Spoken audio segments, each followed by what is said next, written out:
Well, good evening. My name is Grant Gosselin, and I serve as Director of Undergraduate Admission here at Boston College. And on behalf of the entire university community, I extend a very hearty congratulations to all of you for earning admission to Boston College's class of 2025. My colleagues here in the admission office are particularly pleased to welcome you to Boston College, having spent the better part of the last 5 months reading your applications and getting to know you deeply through the application process. For us, events like these are particularly rewarding because they mark the end of the initial process of us getting to know you, and they mark the beginning of the extraordinary contributions that you will make to this community over the course of the next 4 years. This year, nearly 40,000 students sought admission to Boston College. In the end, we were able to offer admission to just 19% of them. By far, this was the most selective process in our history as a university, and it's not hyperbole at all to acknowledge that the admission to the class of 2025 contained the most talented and diverse class we've ever admitted. In this test optional admission cycle, a first for Boston College, 39% of those students that were admitted to Boston College this year did not submit SAT scores. Of those students who did, the average SAT for this group of admitted students is 1495 and the average ACT of 34. Admitted students came from all 50 states and 3 US territories. More than 42% of admitted students come from AHANA backgrounds. AHANA is an acronym that we use here at Boston College, coined over 40 years ago to refer to students of African American, Hispanic, Asian American, and Native American descent. An additional 7% of admitted students are international citizens whose primary citizenship lie in 75 countries around the world. 11% of our admitted students will be the first in their family to attend college. Students were admitted from 3,168 different high schools throughout the US and around the world. 20% of them attended Jesuit or Catholic high schools, 26% attended private or independent schools, and 54% attended public or charter schools. Now, these statistics capture some of the depth and breadth of the backgrounds of this class, but it's nearly impossible in the short amount of time that I have with you this evening to truly capture the essence of the admitted students of the class of 2025. You don't need me to tell you what a challenging year this has been for all of us. And I know as seniors in high school, it's been particularly challenging for you. The last 3 semesters of your high school experience have been directly impacted by COVID-19. Your classes became your virtual reality. Your friendships were limited to Snapchat or Instagram interactions. Your athletic seasons, your theater performances, part-time jobs, summer camps, mission trips, leadership conferences, proms, class trips, internships, they were all postponed, canceled, or at best limited in your ability to be involved. Yet, faced with these unprecedented challenges, your resolve never wavered. You simply refused to give up, and you found creative outlets to fill your time. You learned new languages. You learned to play the guitar. You started new charities for the growing number of people in need all around you. You used social platforms to combat systemic racism in America. You've proven yourselves to be enormously resourceful and resilient in the face of unprecedented challenge. Now, education, as we all know, is not just a means to an end. You used this moment in your lives to develop new skills, new talents, and a newfound appreciation for what the world needs you to do. You've established yourself from a pool of more than roughly 40,000 applicants to be those students who we believe will add the greatest elements to our community in the years ahead. So congratulations to all of the new members of the class of 2025. Congratulations to any family members that may be watching as you celebrate this moment as well. It's truly an extraordinary accomplishment, and you have an extraordinary time ahead of you over the course of the next 4 years. We can't get to know you even better as we interact with you in person. Tonight's program kicks off a month-long series of virtual events designed to help you learn even more about this exceptional community. Later in the program, I'll spend some time walking you through the many opportunities that we've designed for you to get to know Boston College. But at this time, I have the pleasure of introducing our keynote speaker, Boston College's Chief Academic Officer and Provost of Boston College, David Quigley. Now, before you meet him, let me tell you a little bit about his background. Provost Quigley was named Provost and Dean of the Faculty for Boston College in 2014. He's a distinguished historian, teacher, and scholar, and he's demonstrated a strong academic leadership since his arrival at Boston College in 1998, serving previously as Dean of the College and Graduate School of Arts and Sciences. He was credited with recruiting an outstanding cohort of young faculty, enhancing academic opportunities for undergraduate students, and developing new interdisciplinary majors in environmental studies and Islamic civilization and societies. He's played a significant role in the conceptualization and design of Stokes Hall, the single largest academic center at Boston College currently, and Center of the Humanities at Boston College. He's been instrumental in the ongoing effort to renew the university core curriculum.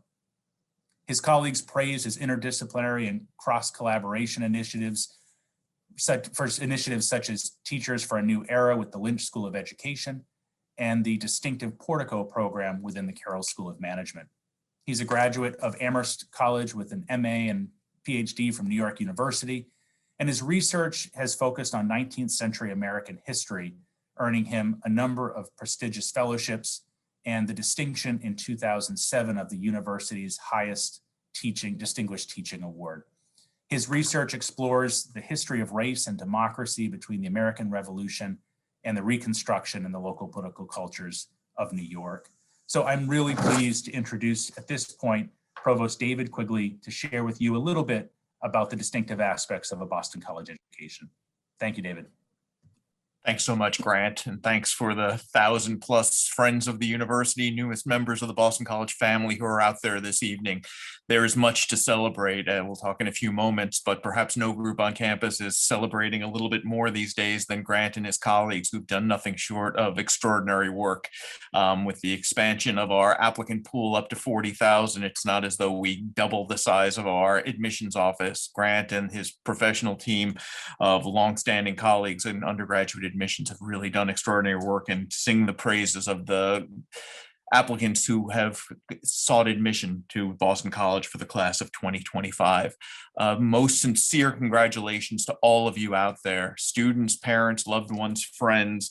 As a parent of a high school senior, a 17-year-old who is also an admitted student considering Boston College for his next 4 years, and a student who has 2 older siblings, let me say that every year, and I've been giving these talks to Grant and his predecessors for some time now, I can say that this class has done something truly extraordinary. It's that my high school senior has 2 older brothers who had really worked hard and had extraordinary high school careers, but this graduating class, what you've endured, what you've persevered, and what you've accomplished in the face of this once-in-a-century pandemic and all the challenges that this world has thrown your way over the last year. It's been moving beyond words. What you've done over the last year is inspirational.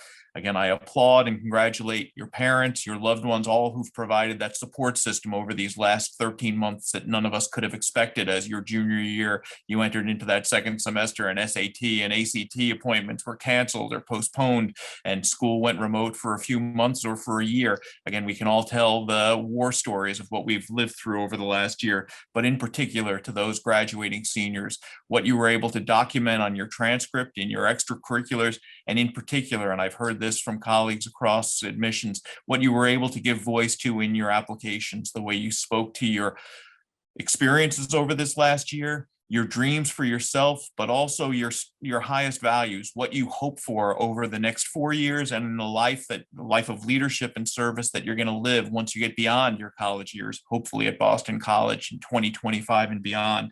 Again, we salute you, and praise you for what you've been able to accomplish. On behalf of the 800 plus full-time faculty at the university that I'm lucky enough to help lead as the provost of the university, I welcome you to this place. That's the Boston College family, and the word that Grant used as he was closing his remarks, that sense of community. When I talk to colleagues across campus, and especially to academics, historians, and others, provosts, presidents across the nation, there's a sense that Boston College has a number of distinguishing elements. I'll talk about some of those more academic elements later, but one that strikes everyone is that deep-seated feeling of community, of coming together, and as we hope all of you will feel when you arrive here in August and September, a sense of belonging, a sense of being at home. New students each year, I talk about this in many of my remarks in August and September each year. I've been in the teaching life for 30 years now. I started as a high school teacher in Brooklyn back in the late 80s before going on to get a PhD. I realized when my now college junior, my middle son, was going off to his first day of kindergarten, that the reason I ended up doing what I'm doing is my two favorite days of the year are the first and last day of school. There's a kind of rhythm to the academic life that works powerfully for me. And in particular, the beginning of each school year, that sense of the new students who arrive, the new life, the new possibilities that are present. Let me emphasize that in this particular year, 2021, as we look ahead to August, when we're done and every last American adult over the age of 16 who wants a vaccine has one, when we're able to get back through the summer and on into the fall to something much more like normal, your arrival in those last weeks of August this year is going to represent more than any other class, certainly in my 23 years on campus, and I would say perhaps in the 158 years of the history of this university, a new hope. We are eagerly looking forward to each and every one of you getting back to campus, both for the talents, gifts, passions that you're going to bring to this campus, but also for what you collectively are going to represent, a huge step in the direction of getting Boston College and this world that we are meant to serve back to something much more recognizable. So August 30th, first day of classes, cannot wait till Gassin bells chime and we start that new academic year and having you here on campus at that point in time. Let me give you a little bit of background beyond all the very generous biographical remarks that Grant gave to frame me, just to give you a little bit of sense of my interests. Again, I'm a historian of the United States, focusing on the 19th century. I teach courses on cities, therefore Boston and Cambridge is a particularly rich place to do my work. I've been at Boston College for 23 years. I worked my way up from the history department, being an assistant professor on, eventually becoming dean, and now provost for 7 years. When I arrived here in 1998, a lifetime ago, I had never experienced Jesuit Catholic education. From a distance, I'd always been enormously impressed by friends of mine, both at the college level, back in high school, elsewhere, who had been blessed to be educated by Jesuits. I was struck by the quality of the experiences they had, but I had never been part of a Jesuit institution until those first months that I was on campus. Let me offer you my own particular, admittedly idiosyncratic take on what Jesuit education means and what it invites you to do over these next few years as you find yourselves and you find the life of meaning and purpose that is our most fervent hope and desire for you. I apologize for this is going to be a little bit breakneck. In around 10 minutes, I'm going to cover around 500 years of history and our kind of vision of the future. But let me begin just by emphasizing that the Jesuits have been in education going back to the 16th century.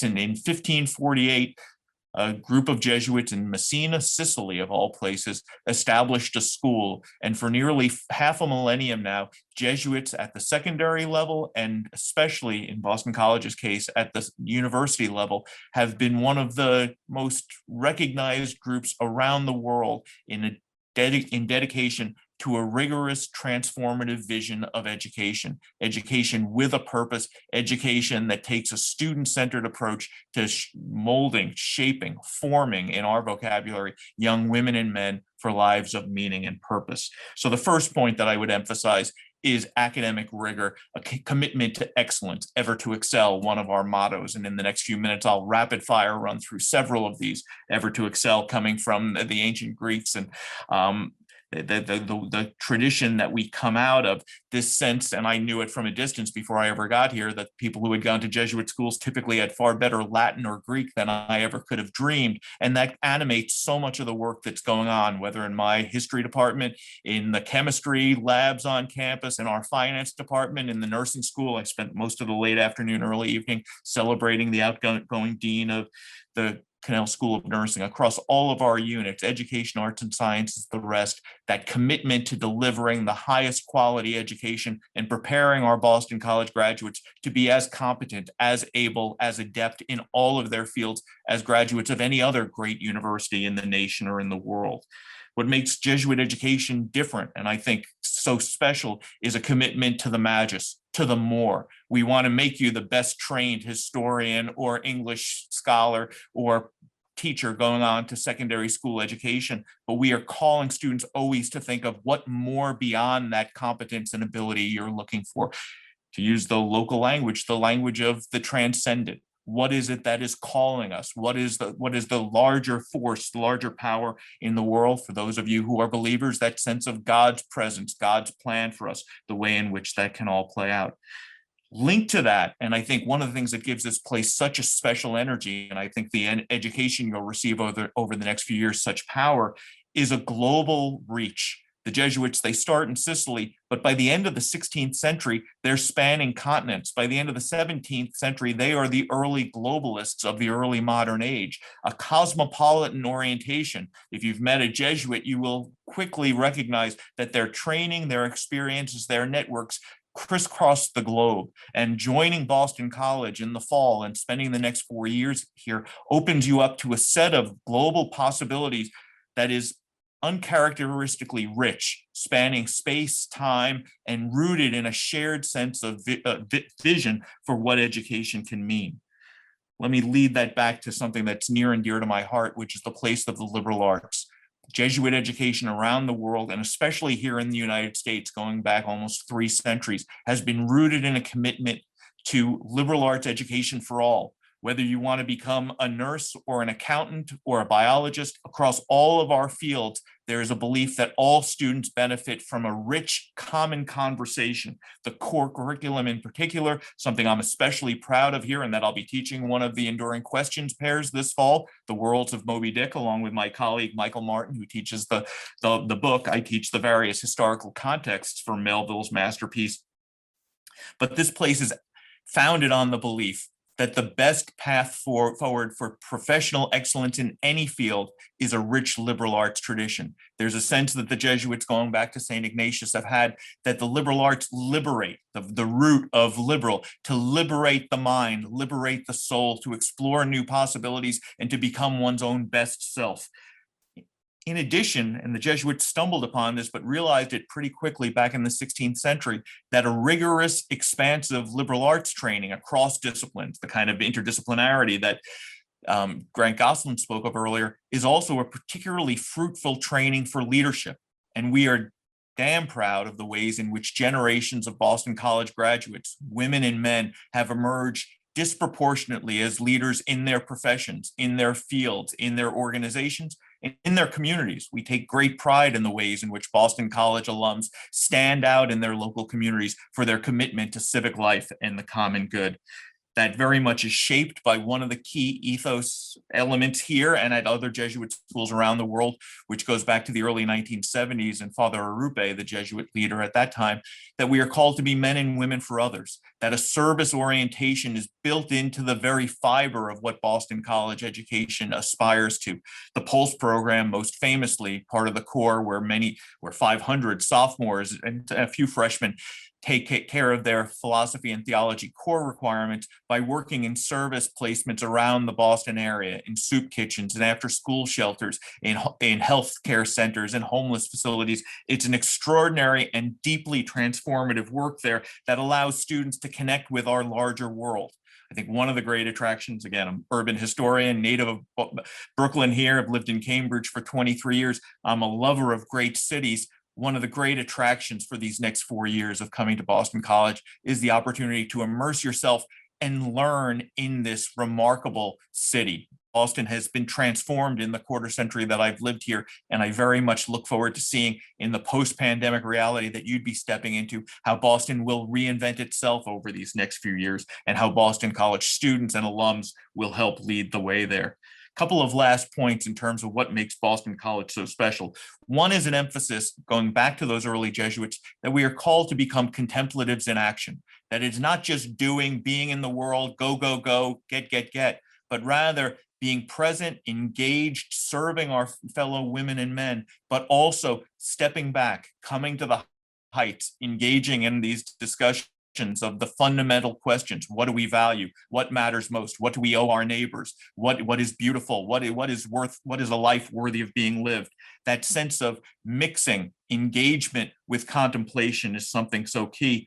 And for 150 years, we have been driven by an animating passion to produce graduates. Grant Gosselin, one of them. You'll hear from some of our seniors who are getting ready to move into the world, young men and women who are going to go out and set the world on fire, to set the world aflame. The education you receive over the next 4 years is all about the lives you'll live starting in summer 2025 and over the next many decades as you provide service, provide leadership, and help to transform the world so desperately in need of your generation and your gifts.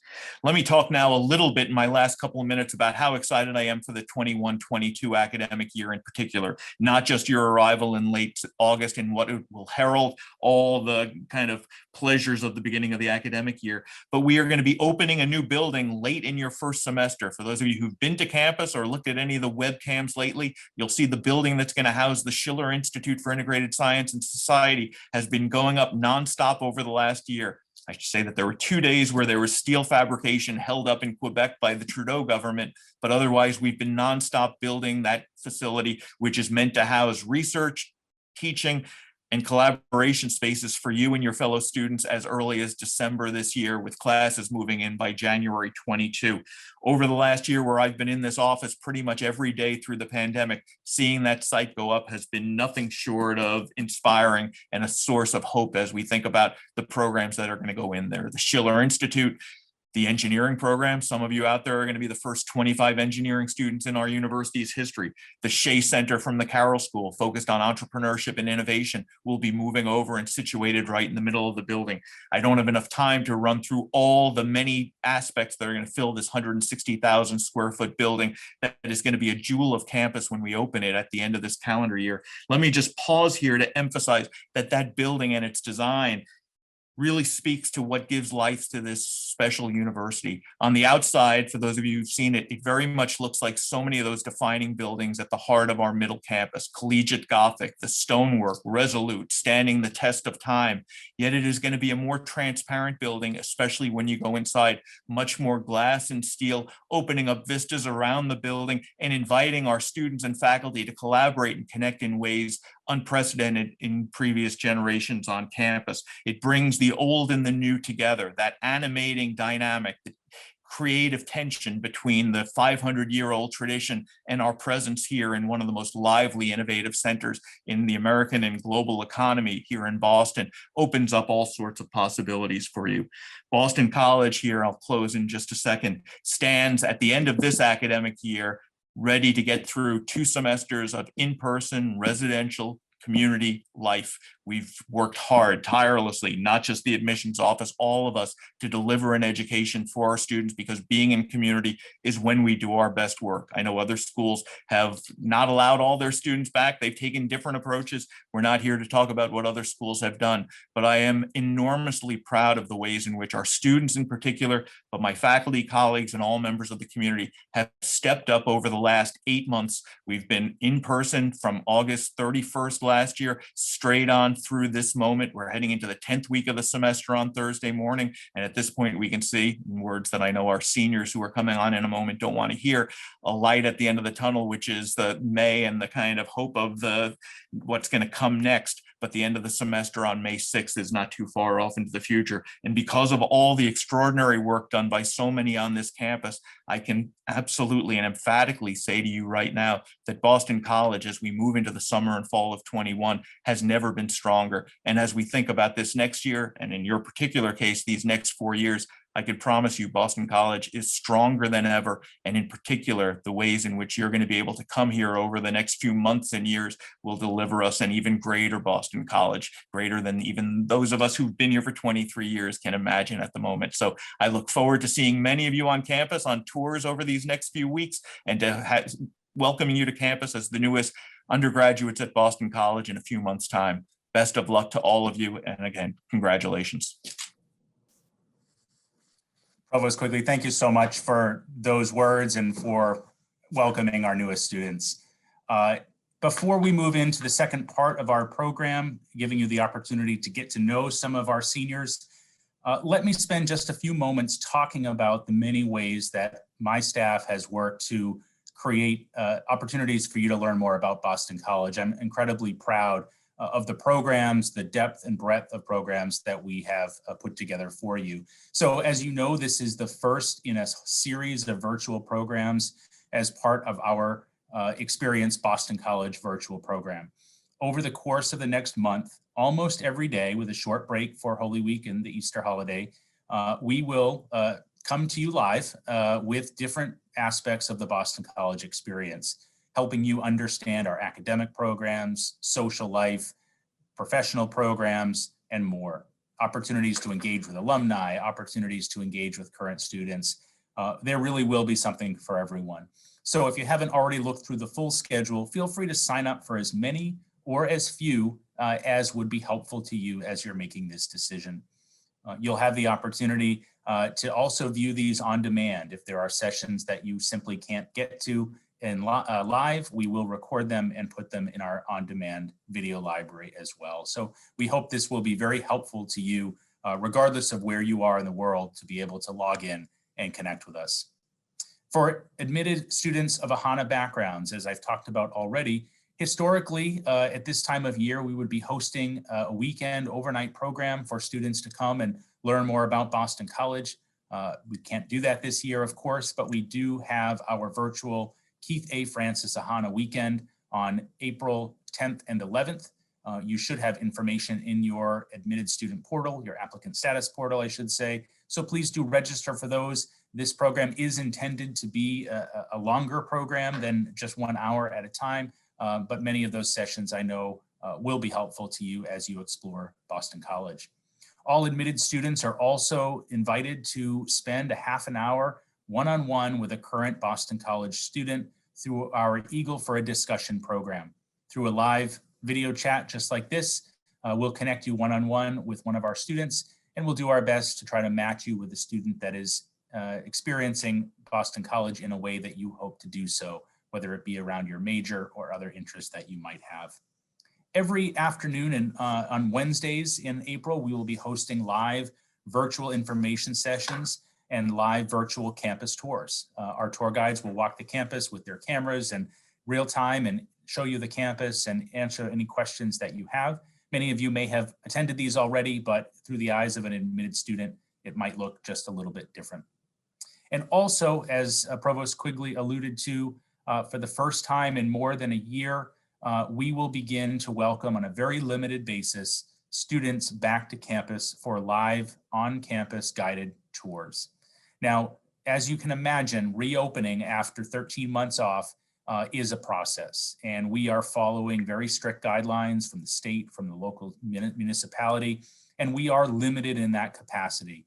So Provost Quigley mentioned already the notion of being men and women for others. We are going to ask those students who have already enrolled at Boston College through early decision to have your first exercise in that experience. And we're going to limit registration to students who have been admitted through regular decision because they have not made their decision, and we're hopeful this will help them to do so and fill out the remainder of that class.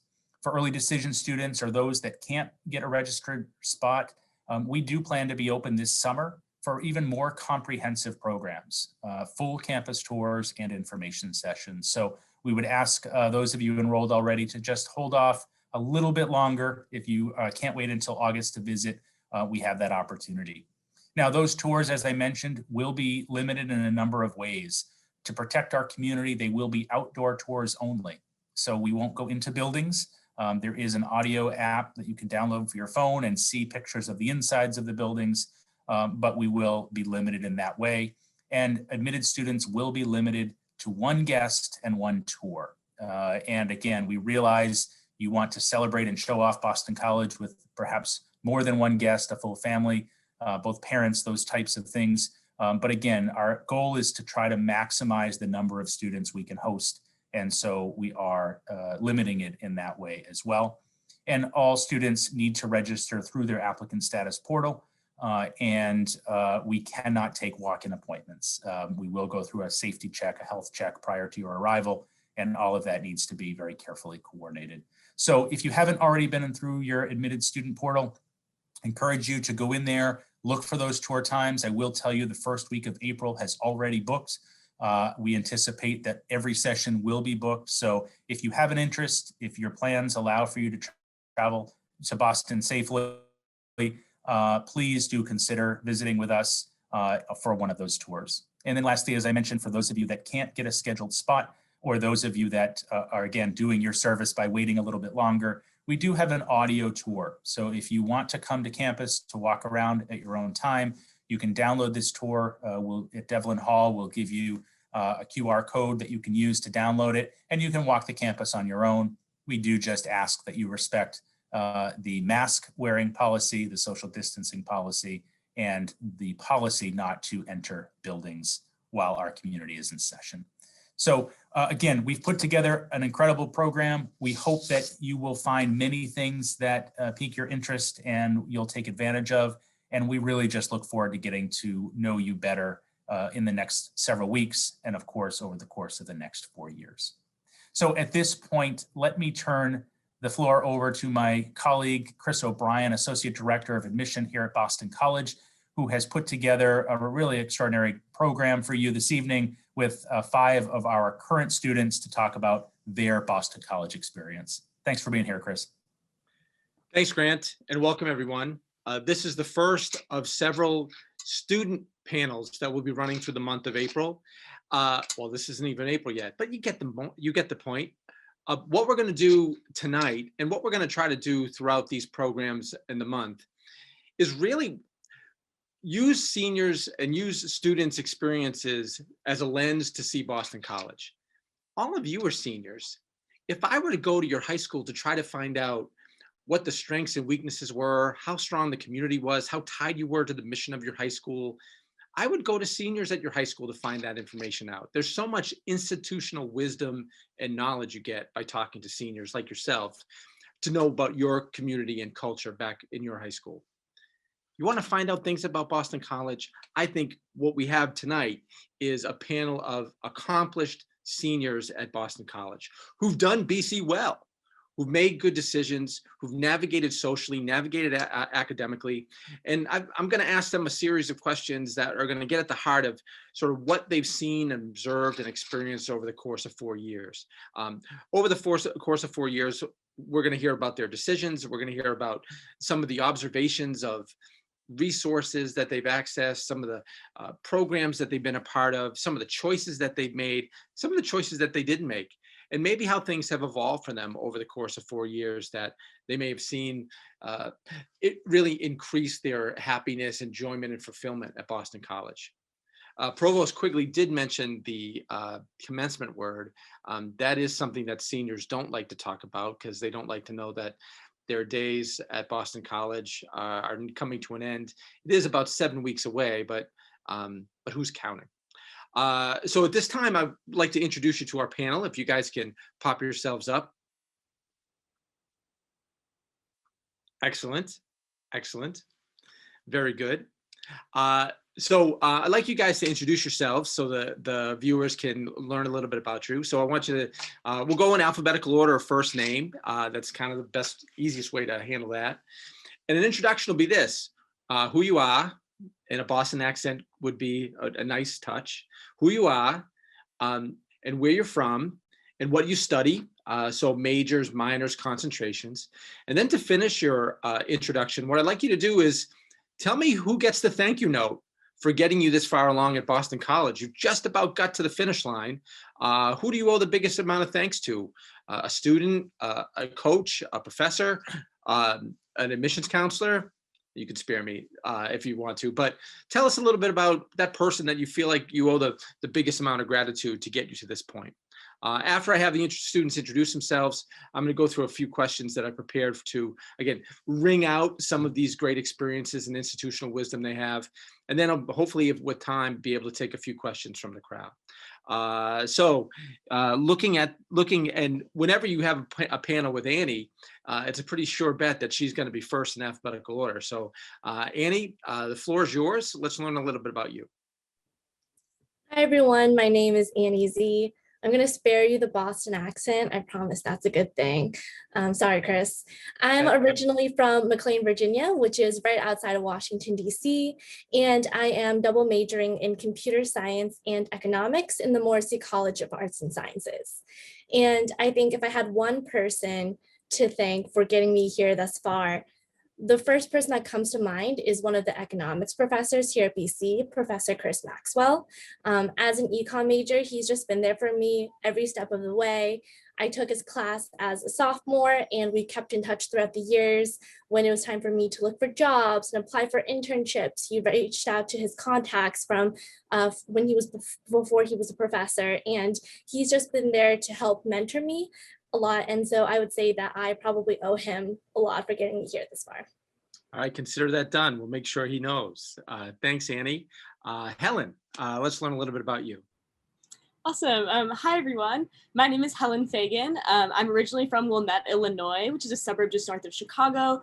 And I'm in the Lynch School of Education and Human Development, majoring in applied psychology and human development with a minor in leadership in higher education and community settings. I know it's a mouthful.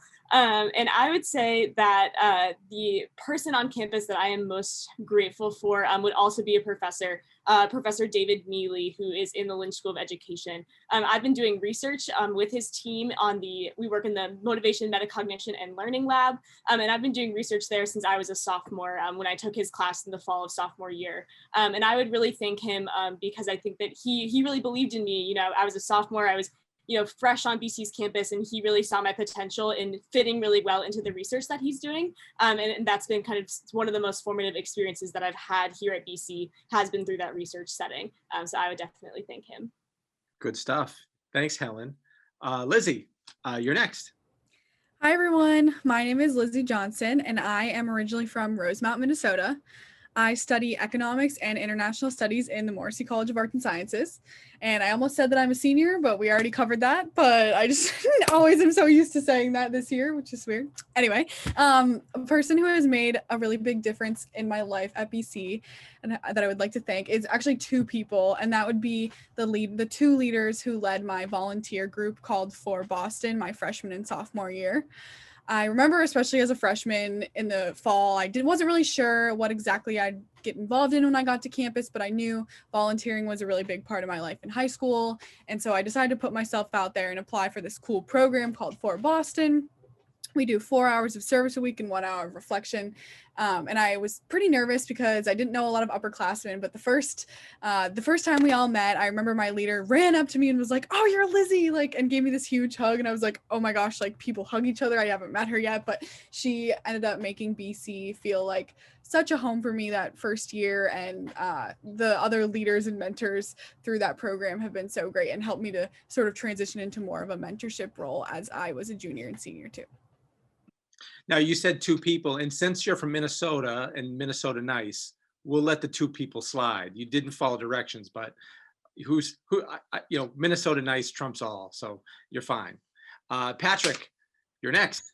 Awesome. Thanks everybody for being here. My name is Patrick Carpenter. I am a senior in the Morrissey College of Arts and Sciences, majoring in economics with a minor in faith, peace, and justice.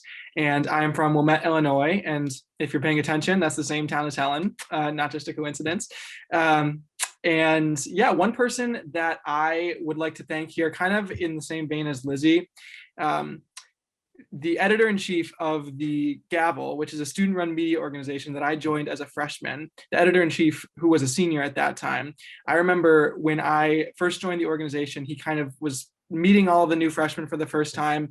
And one piece of advice that he gave us was, if you want to make this organization, this group of people, your group of people at BC, and your main thing, then you can do that. It's totally within your power. And that kind of excited me as a freshman coming into college, getting involved with student journalism, which wasn't something that I had ever done before in high school, and just having the opportunity to forge my own path.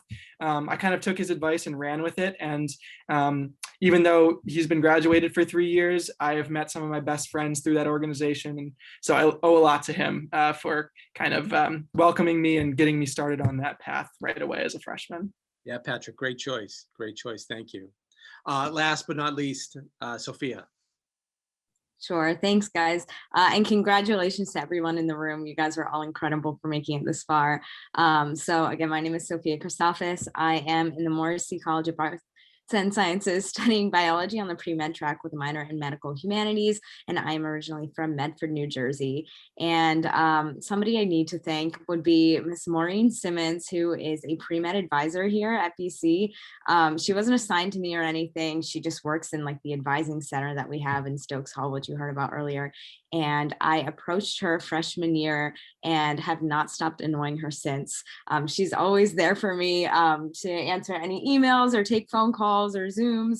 Anytime I've hit any sort of bump in the road, be it about pre-med issues or just anything in general. And I think that she's just one shining star in a whole sea of, or a sky, I guess, of stars who are constantly there to support you every step of the way. And it has always made me feel so comfortable about asking for help, which is something you'll definitely learn how to do in college.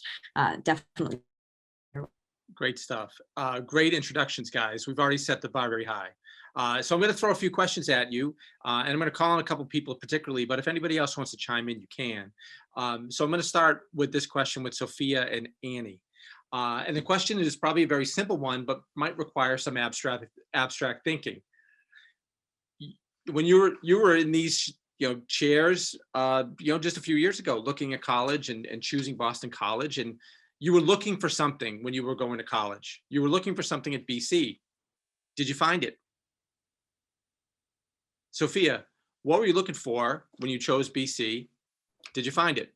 Sure. I love that question. I love the way that's worded. So when I was looking into colleges, I was kind of overwhelmed by so many different schools and their SAT scores and, oh, well, this one has this major in this department. And at a certain point, I realized they were all starting to just blend together. And I said, okay, well, what do I really want that goes beyond the numbers? And that was like a sense of community and being supported every step of the way.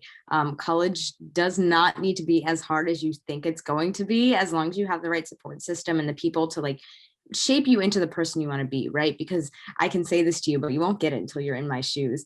4 years in college is such a transformative time. And I wanted a community that was going to make me the best person that I could be. And I absolutely found that here at BC. I can confidently say that I would not be anywhere near as confident and happy and just loved and loving, as cheesy as that seems. You're going to get a lot of cheese out of us tonight, you guys, just so you know, without the people at BC. And it really comes down to, my friends in this room, Annie, hi, we're practically roommates, and the professors that you've heard about, and even just, the cashier at one of our dining halls. Everybody here is here to lift you up and make you a better person. So I definitely found it. A wonderful cheesy answer. Annie, same question. I guess I'll start off by saying I had no clue what I was looking for when I was looking for college. And I think that's an okay thing to think as well, because at this point, when I was a senior in college, I was a nervous wreck. And I had applied to 20 universities. I applied East Coast, West Coast, South. I applied internationally. I really had no idea what I was looking for. So I just told myself, I'm gonna do everything. And then at least one of those options should work, right? And I guess I'm just really lucky that I happened to stumble upon BC. I had a similar experience to Sophia where, every information kind of sounded the same. Every school has study abroad and has great professors and all this stuff. But I think what made BC stand apart for me was the students. So coming to Boston College, going to an information session and being able to hear from actual students and not just an admissions counselor, no offense, Chris, but getting that student experience, I think was super helpful for me when I was looking for school. And I guess something that I realized when I came here was that I felt that I could fit in here. I felt like I could be in that classroom taking class, and I would love to do a discussion in this club.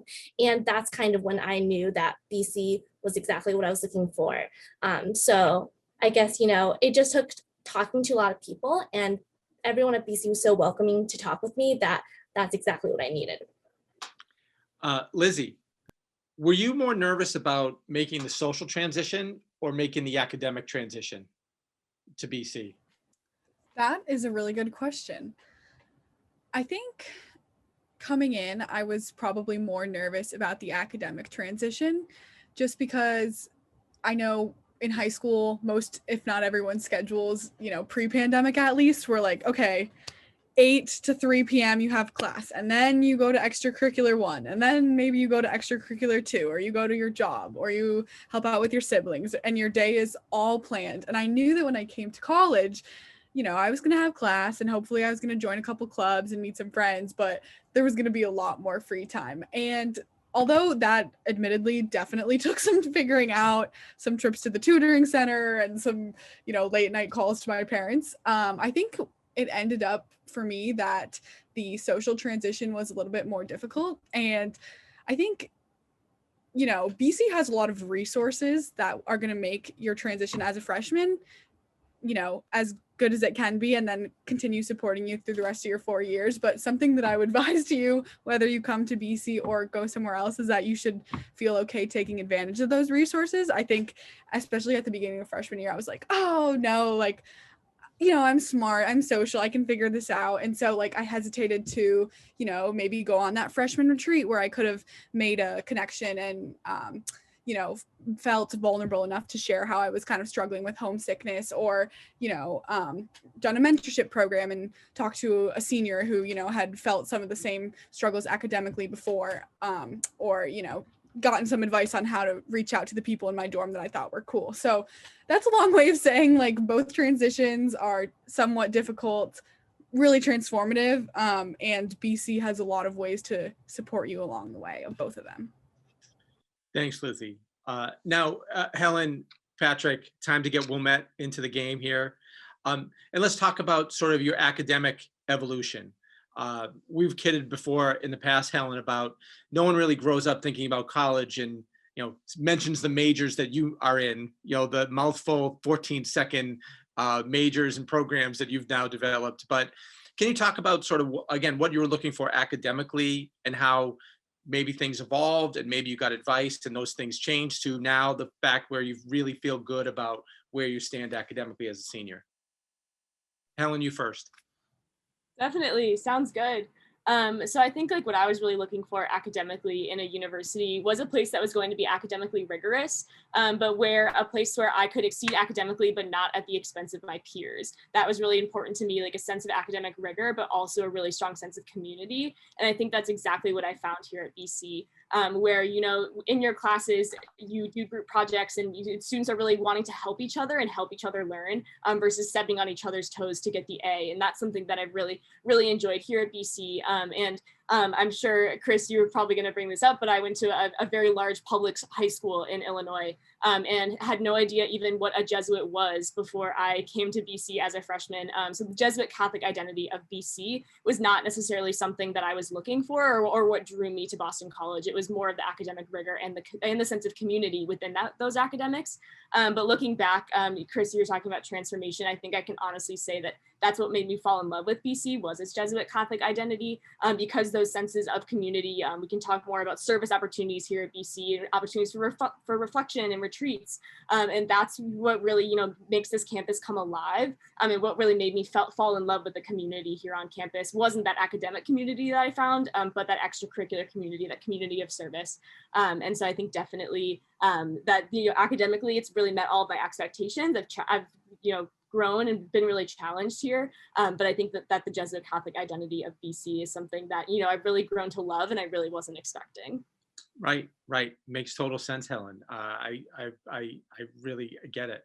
That makes sense. Patrick, again, similar question in terms of, especially the evolution of your academic side and sort of where you think this is all going, and has that changed a lot since you came in as a freshman?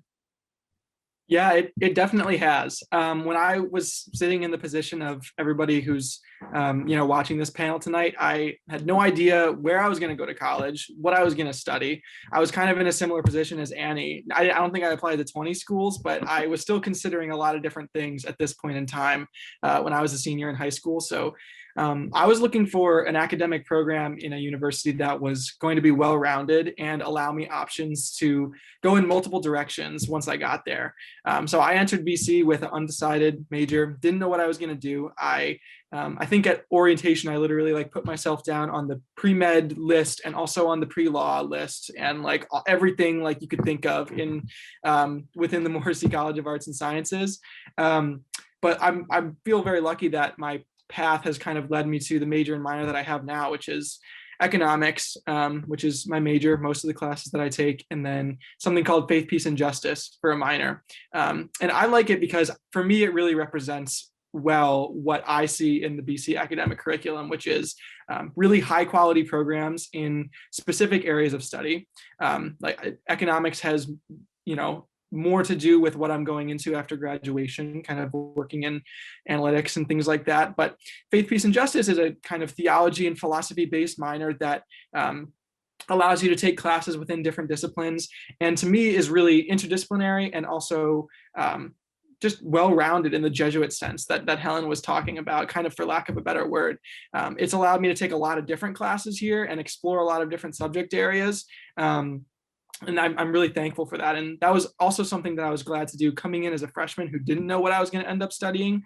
I took a lot of different classes right away my freshman year, met professors, and some of those conversations with professors in my freshman year classes kind of led me towards what I ended up studying now. So definitely it was nice to come into BC with a lot of options.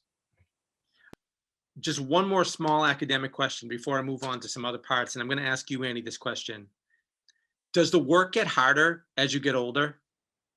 Is the stuff you're asked to do, I mean, it might seem like a very common question, or a basic question, but when you're a senior, are you asked to do much more complex things in class than you are when you are a freshman? I know there's some variations in terms of the subject matter, but are you just expected to be stronger and stronger and build skills up and build skills up? And how would you describe the work you're asked to do as a senior compared to some of the stuff you're asked to do as a freshman? Yeah, definitely. I think that's a great question. Just to reemphasize, I'm a computer science and economics double major. And when I enrolled at BC, I enrolled as an econ major, didn't even consider computer science, didn't take a single coding class in high school. I didn't know anything about it. So I think that's a question that I would have really liked as a high school senior because I was intimidated coming in to take a computer science class. So freshman year, I think my classes were really great because they were mostly freshman oriented in that most of my classmates were freshmen and sophomores. And with my professors knowing this, they offered us a lot of support. So it was, going to class and doing the homework and giving us midterms and stuff like that. But then they would also ask questions like, are you transitioning to BC okay? Do you need help finding a tutor? Do you want to form a study group? They really encouraged us to work together. And I think freshman year that built a really solid foundation for me in that I got to meet a lot of other college students in my major who now we're all really good friends and we all study together all the time. But it was those fundamental things I did freshman year that I think made the transition through the years a lot easier. So, as a senior, I'm taking upper level electives. I'm doing research with PhD students and postgrad students in computer science. The technical aspect is definitely, much more difficult than it was as a freshman. But because I felt so prepared starting from freshman year, it doesn't feel overwhelming to me. And I think one thing that has really stood out to me is this preparation, I think, has really prepared me well for after graduation. This past summer, I interned at an economic consulting firm, and it was a lot of technical analytical work. And I really felt that what I actually learned at BC applied to my job there. So it was actually the things they taught us, that was what I was doing. And that was just such a good feeling. I felt like, no, not wasting my time here or anything like that. But you really see that connection. And I feel like throughout the years, it definitely builds up, but they prepare you so well. And now I feel very confident going into my job after graduation. That's a great answer, Annie. Thank you. And then one tiny additional academic question, Lizzie. Going to stay in touch with professors after you graduate? I am 100% going to stay in touch with professors after I graduate.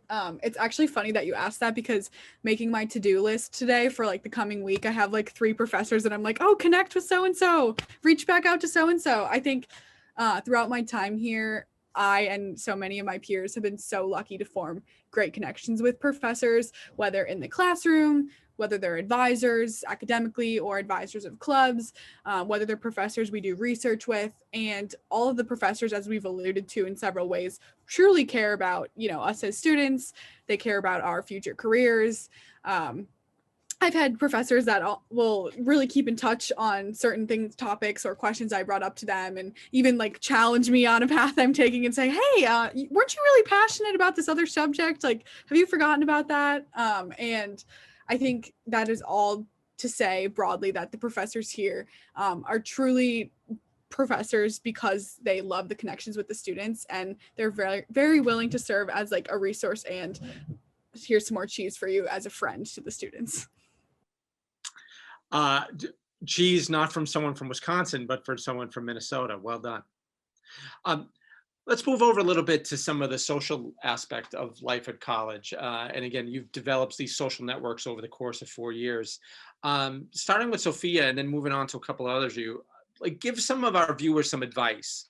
What's a good decision that you made early on in your career to broaden your horizon socially, to find some people that shared your passion socially, just to put yourself out there? You start from scratch and you don't really have anybody when you start BC, but you develop friends. I'm guessing in your case, Sophia, you've developed some friends over the course of 4 years. So what would be some good advice? What was a good decision you made to get yourself out there socially that you could pass on to other people that are watching? Yeah, so I was very nervous about making friends when I came to BC. Obviously, you're moving to a new school that's tens of times larger than your high school, and you're completely starting over. So my approach was to kind of jump off the deep end and throw myself into things that I was very scared to throw myself into. So the first club that I joined here at BC was Global Medical Brigades, which is a group of 50 students who go down to Nicaragua over winter break. And my mom was like, are you sure you want to go to Central America right now? And I said, yes, even though I was terrified to do it. Even on the way to the airport, my mom was like, it's not too late to turn back. And I was like, maybe I should. But honestly, you guys, just putting yourself in situations that seem daunting or uncomfortable, like I did not speak Spanish, I did not know a soul on this trip, often have the most incredible outcomes. That trip completely changed who I was as a person. I know that's dramatic. It was only a week-long trip, but getting to meet people in a situation that was very far outside my comfort zone, out of BC, out of the state, out of the country, and really getting to experience life with them in a way different than we ever had before, drew us together. And it was just a bonding experience like no other. I did the same thing with joining a theater production freshman year. I wasn't going to do it, but somebody I knew from high school incidentally said, Sophia, just come audition. Like, you don't need to have anything prepared. Just come sing whatever you want to. And I was like, okay, fine. So I ran down to the audition studio, within 5 minutes, did it, and met Tiff Brooks, who Chris and everybody at BC knows, one of my best friends now. Truly do the things that scare you. Force yourself to do them, even if you're so scared the entire way, because once you reach the other side, you will be so glad you did it. Helen, I got to ask the same question, just in terms of, a good decision or, an initiative, something you did early on that you really benefited from socially, especially looking back at your freshman year. What advice would you give? Definitely. I think a really great thing about the club scene here on campus is so we have no Greek life or fraternities or sororities. And so a lot of the social life does come from joining clubs, like we've alluded to. But I think what I did that I really encourage other freshmen to do is take advantage of mentorship programs where you're able to meet one-on-one with an upperclassman. I joined a mentorship program through the Lynch School of Education and Human Development. So I was paired with an upperclassman who was an applied psychology major who kind of helped me navigate coursework and everything. And I remember like when I would first meet with her, being so scared to ask her even like the most simple question because I was scared that she would think I was dumb. And then looking back now as a senior, I so appreciate like when underclassmen ask me these questions because all I want to do is, be as helpful as I can and serve as a resource. And so these mentorship programs are available academically, but then also there are a lot of, like cultural mentorship programs, or I'm also involved in a program called Pride Peers. So it's a bunch of mentorship for all queer students on campus. And so now with my mentee, like my freshman, Katie, all I want her to do is ask me questions because even if I don't know the answer, I can serve as a resource to direct her to a certain office on campus or a professor who I think would know or things like that. So I would definitely say, take advantage not only of clubs to join and, do things you're passionate about, but also the upperclassmen mentors in those clubs. There's just so much opportunity for really rich relationship building and conversation there that I've really, really enjoyed. Patrick, there are some questions coming in about the Jesuit connection. And, Patrick, I've known you for a bit. I know you went to, the largest Jesuit high school in the United States. And, we've talked a little bit about how that played a role into you coming to BC. But I got to think that it's evolved over the time, and maybe you've learned what it is and what it isn't in your 4 years. So for some of the people that are tuning in that come from a Catholic high school and feel like they've been there and done that, do you have any observations about how the Jesuitness of Boston College does evolve or does change or does have an aspect in what your life is like at BC? Yeah, absolutely. It's a really good question because I did go to Loyola Academy, Jesuit high school, and I thought that I knew what it was all about coming into BC, and Loyola definitely did a good job teaching me about the Jesuits and everything like that. But you're definitely right in that it changes even over the 4 years. My perception of what it means to go to a Jesuit school is certainly different than it was when, the fact that I went to a Jesuit high school put BC on my radar as a sophomore or junior in high school. I think in high school, going to a Jesuit school was more about, I'm going to take theology every single year and have all school mass 4 or 5 times throughout the academic year and not too much else. At BC, it shows up in a lot of different ways. And I think I've realized that increasingly over my 4 years. Helen talked a little bit about it earlier, but going to a Jesuit college is more than going to a religious or Catholic affiliated university. It's about the education of the whole person and learning how to reflect about finding meaning in what you're learning and not just learning random facts about a specific discipline. That theme of reflection is something I've thought more and more about, I think, each year that I've been here. Like Lizzie was talking about for Boston earlier, I'm also a member of that organization. We have reflection meetings with our small groups every single week. And it's a really nice time to just, take a step back, go into a quiet space, away from your homework and all whatever stress is going on, and think about what's been going on in your life and listening to your friends and being there for them if they need somebody as well. And so it's a lot more than just like the religious kind of spiritual side of things. And it shows up in a lot of places, I would say, and I've realized that more as a senior.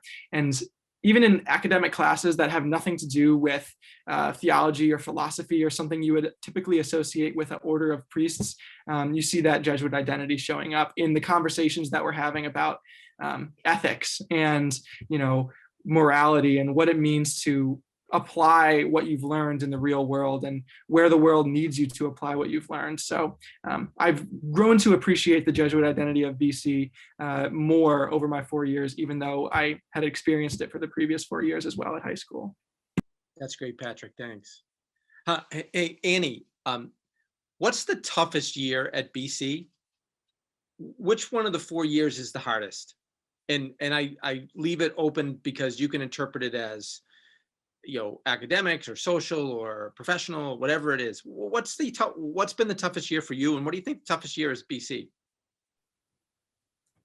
For me personally, I think my toughest year was my freshman year, and it's only gotten better from then.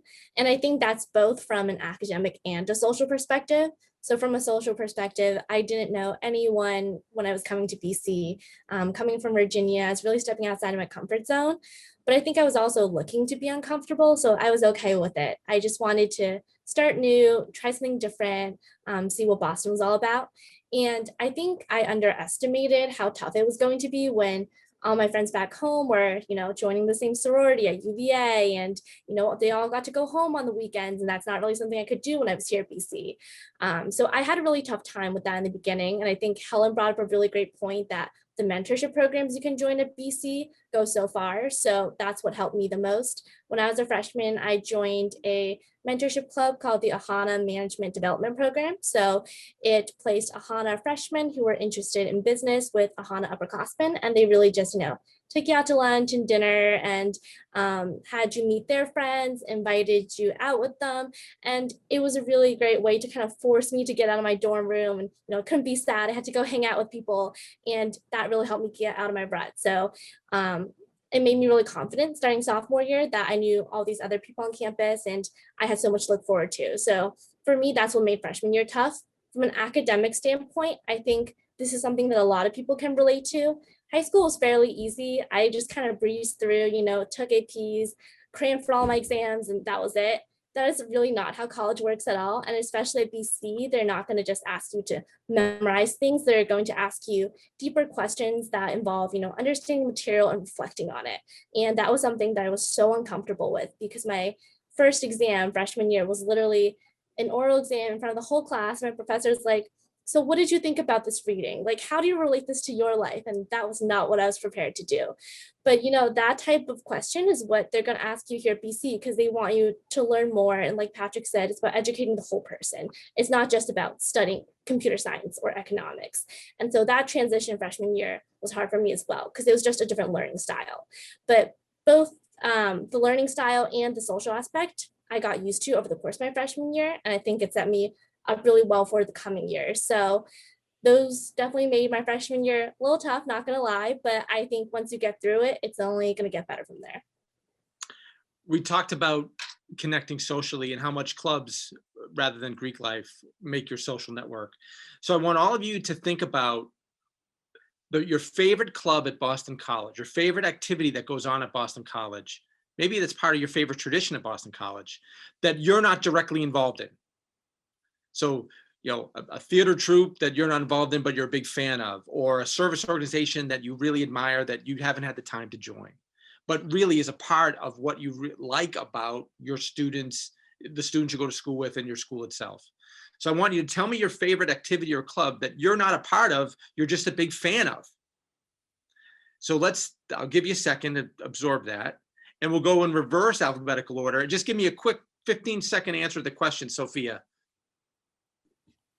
Yeah, so I would say the comedy groups we have, one of them, we brag, Amy Poehler was a part of, you may know her from Parks and Rec, called My Mother's Fleabag, or one of my old roommates is part of, and I don't know, we have a bunch of just sketch comedy, improv comedy groups that I just love watching. They're always so funny, and it's a great way to just go and support your friends and have a great laugh. I wish I was funny enough to be in them and be that witty on the spot, but definitely admire those, and it's been fun to get to go to them and watch how each show is different every year. Great. Patrick. Yeah, absolutely. I agree with Sophia. I love the comedy shows. One other thing that I was thinking of that I am always very impressed by is all of the dance organizations we have here at BC, kind of a similar, in a similar vein, like the performance clubs. There are so many dance teams and troops and clubs here at BC. I'm absolutely not a part of any of them. Don't have that physical ability to dance, I must say. But one of the best traditions, like you said, connecting it traditions, is the ALC Showdown, which is a big dance show that unfortunately couldn't happen this year, obviously, because we couldn't all gather in the basketball and hockey arena for it. But usually that happens during the second semester, where all of the dance organizations come together and all perform short sets. And it's just incredible to watch the variety of different dance teams we have here and be impressed by all of their skills that I wish I could have myself. Thanks, Patrick. Lizzie. Yes, Patrick, thank you. That was my first answer. So in addition to the dance groups, I would say a group that I am always in awe of is the Campus Activities Board.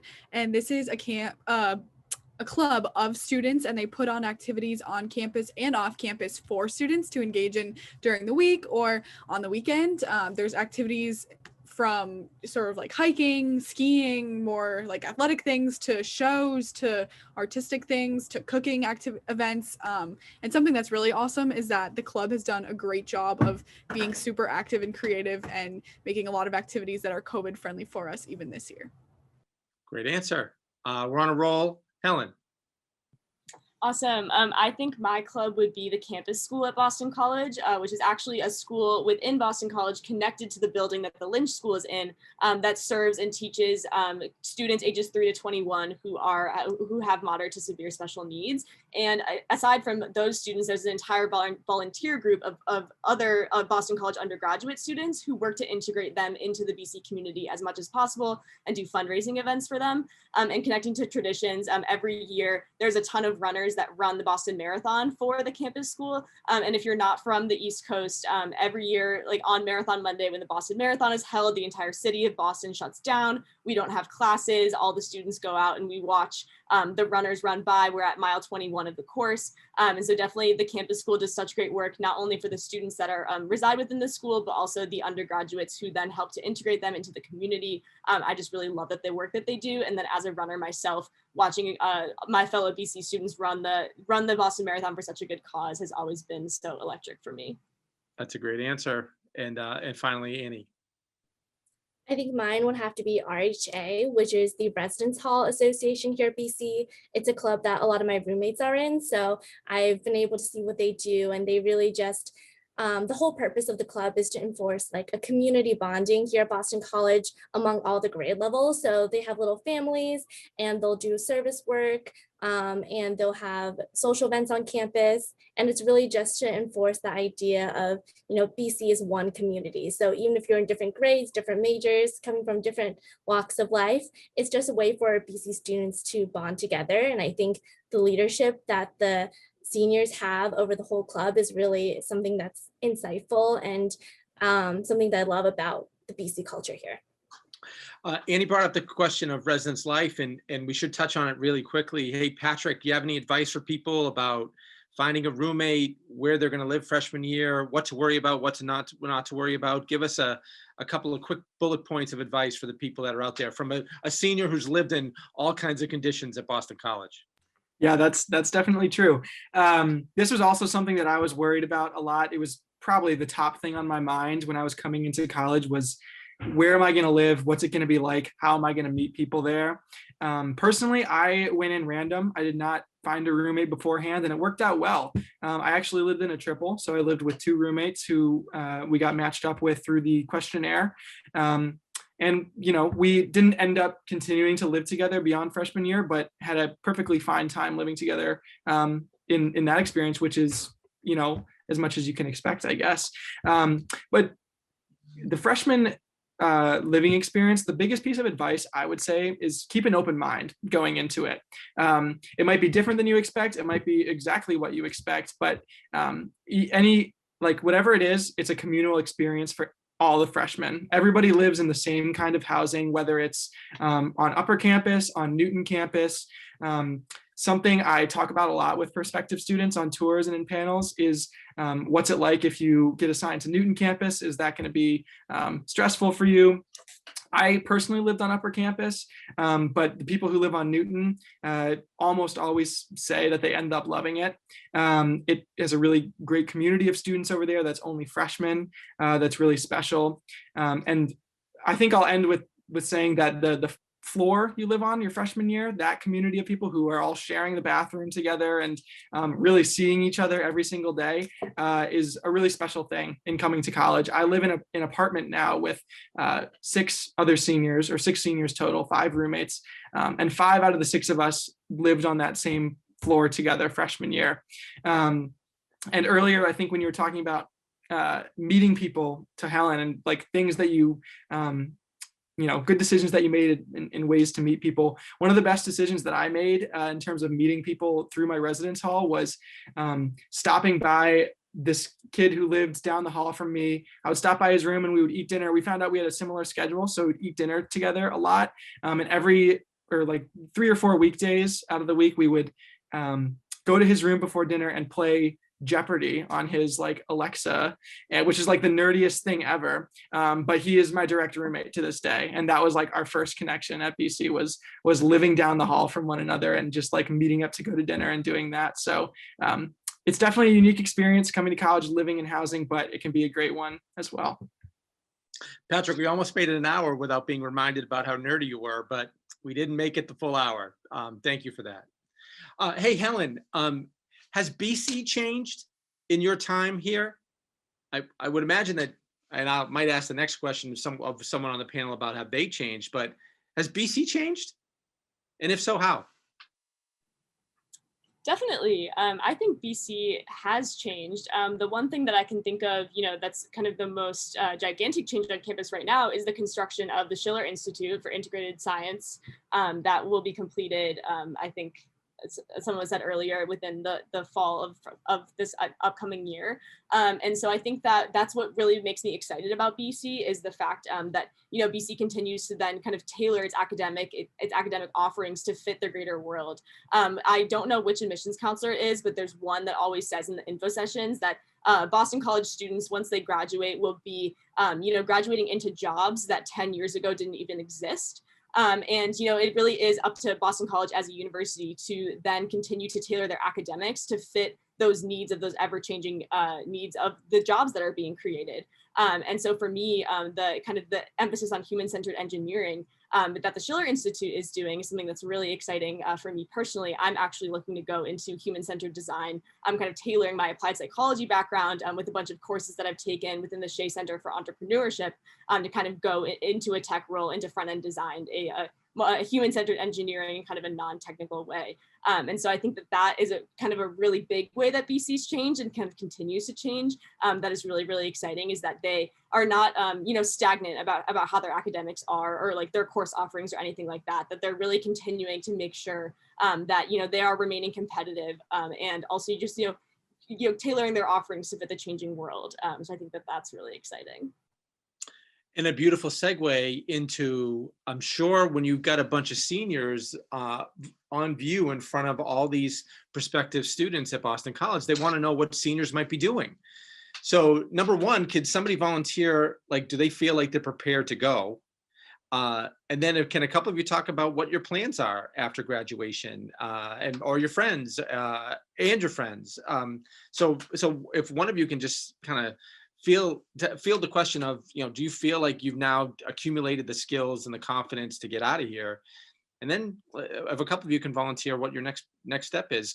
Helen just talked about this beautifully magnificent plan to, put all these things together. How about a couple of others of you? Sure. I can definitely start. I think BC has prepared me to leave here, as weird as that feels to say, and maybe I didn't quite realize that until this very moment. So thank you, Chris, for that reflective moment.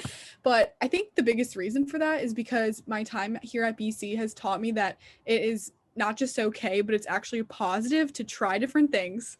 They don't all have to work out, but I will learn and grow from having tried them. So, moving both into my new professional experience, I'll be starting in the fall, and a new city, making more new friends, trying to keep some clubs and engagements, I will feel comfortable that like I can do those things. And if they work out, that's wonderful. But if they don't, that's okay. And I'll move on and try the next thing. But where I'll be starting, and we'll see how it goes. I'm going to be moving to Washington, D.C. and working in strategic communications consulting. And it seems like a really cool mix of my economics and international studies majors. And I'll also put in a quick plug. I was super helped along the way of figuring out how those academic subjects turn into a job by a bunch of BC alums who were super willing to share their own career journeys with me. Some gave references at the companies they worked. Some were helping to connect me to the Boston College Career Center, which is also super helpful. So yes, I do feel prepared. That doesn't make it any less sad, but Chris told me we weren't supposed to talk about the sadness tonight, so we'll move right on to the next person. No tears. We're still in the Northeast. No tears. Let's be tough. All right. How about someone else? Do they feel ready to go? And what's the plan? Yeah, I can go next. This is definitely, again, just like Lizzie just said, something you realize very late in the game. I think just probably within the last couple of months, I've realized that, yeah, as much as I'm going to miss everything about BC so much, I am just prepared to be an adult and kind of like, I know now that I've learned all the skills that I need to like move on at a professional level. So, in biology in particular, I've learned everything I need to know, like all the basics and the foundations. Pretty much the way a professor put it to me is, you students know just as much as I do. You're capable of making the same inferences as I am. And he really put that to the test in a laboratory-based course that I took with him last semester. And it just made me realize that, wow, BC has given me all the tools. They have given me the confidence. They have shown me how to exercise the autonomy that I have as a functional adult. So yeah, I'm ready to move on. And I'm I'm excited to jump into the next scary thing, which for me is going to be med school. So definitely will be taking on a lot of new scary things, but I know that I have all the tools to help me succeed. And if I ever need help, I know that I have a raging alumni base here to support me and everyone here still at BC. So yeah. Good stuff. Thank you, Sophia. Anybody else? Yeah, I can jump in too. I agree with Sophia and Lizzie. I feel that I'm prepared to go. Whether I'm ready to go, I think is another question. But I'll fully accept it, in 6 or 7 weeks once we get actually closer to the graduation date. But I do think that, logistically, BC has certainly prepared me to enter into the real world in terms of providing opportunities for internships and employment. I am actually staying in the city of Boston next year, working in marketing analytics at a tech company. And any one of my friends could tell you how big of a fan I am of the city of Chicago. So it's must be something special about Boston that's getting me to stay here after graduation. But I do think that like I was speaking earlier about the kind of interdisciplinary and holistic nature of BC's education. And I think that's actually what's prepared me best for going into the real world, even more than, the technical analytical skills that I've used that are going to help me in my job. I think BC's taught me how to make decisions as an adult, as a, ethical person, and how to make connections that are going to last a lifetime. I am ready to go because I know that my friends and the connections that I've made here at BC aren't going to end when we leave campus, even if we're moving to different cities.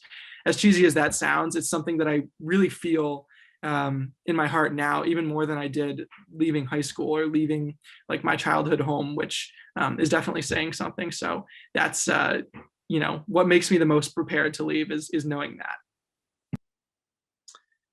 All right. So my last question is, I've known all of you since pretty much your arrival at Boston College, and you all are very accomplished academically, and you've done a lot of things extracurricularly, and you always find time to do these kind of things. You always find time to speak to prospective families, to talk about Boston College, whether it's in person, and most of the work we've done is in person, but in the last few months it's been online. Why? I mean, I know that I'm charming, but it can't just be my charm that gets you to be involved in these programs. Why does it matter to you? Why have you made this such a big commitment during your career here to speak on programs like this? What is it that makes these programs so important for you to make time and volunteer the way you have? I'd love to hear it. I think something that I noticed starting from freshman year is that I personally benefit so much from these sessions myself. Again, going back to the idea of reflection and discussion, that's such a big part of the BC identity and the culture. And I think it's something that I got really hooked to starting freshman year. I remember doing panels with Chris as like a second semester freshman, and he would throw these scary questions at me and I had no idea what was going on. But now I feel like I can handle anything. But it goes back to the idea of, I'm sharing my stories because I hope that it will help someone else out there who may have applied to too many colleges and don't know what they're doing. But I also just love hearing from my peers. I think that I really bought into that BC ideal of, I feel like I can learn so much from everyone, and, hearing about the mentorship programs that Helen has been a part of, and Patrick switching through all the different majors starting from undeclared. I think that's so inspiring. So I just really love that aspect and being able to hop on a panel on a weekly basis. And I actually spent a whole summer doing this after freshman year. Has just been something that I've myself learned so much from. And earlier Chris asked, do you feel prepared to graduate? And I feel like, yes, I do, because I've learned a lot from myself, but also from my friends around me. So I think that these panels have played a huge part in that. And so that's personally why I keep doing them. Thanks, guys. David Quigley spoke about how strong Boston College is these days, and we are very strong. But I'll tell you, our weakest day is the day after commencement, because this particular class has been through a lot. I know so many of you, and I'm so proud of what you've been able to do, and so proud of our working relationship together over the years. I mean, I'm particularly sad to see like you guys go, and so many of your peers in the class of 21, because you've made such an impact on me, and who knows how many other incarnations of Boston College students in the future. So on behalf of all of us, the admissions office, we really thank you for all that you've done. And personally, as the advisor to the student admissions program, individually, I can't thank each one of you enough for what you've been able to bring to our organization and to all the families that are so dependent upon your view of life here at BC. If you could just, there's been a lot of requests for people to reach out to you guys specifically about answers that you've given. If you want to put your email in the chat, panelists, I'm sure people will reach out to you guys. And thank you once again. We do have a few more student admissions program panels throughout the month. In fact, tomorrow, you'll see me flanked by another great group of students talking about academic choices and plotting an academic path throughout their 4 years. But on behalf of Grant Gosselin, David Quigley, and the student panelists, thanks so much for tuning in tonight. Would love that you're getting so much information about BC. We hope to see you soon. Take care. Good night, everyone.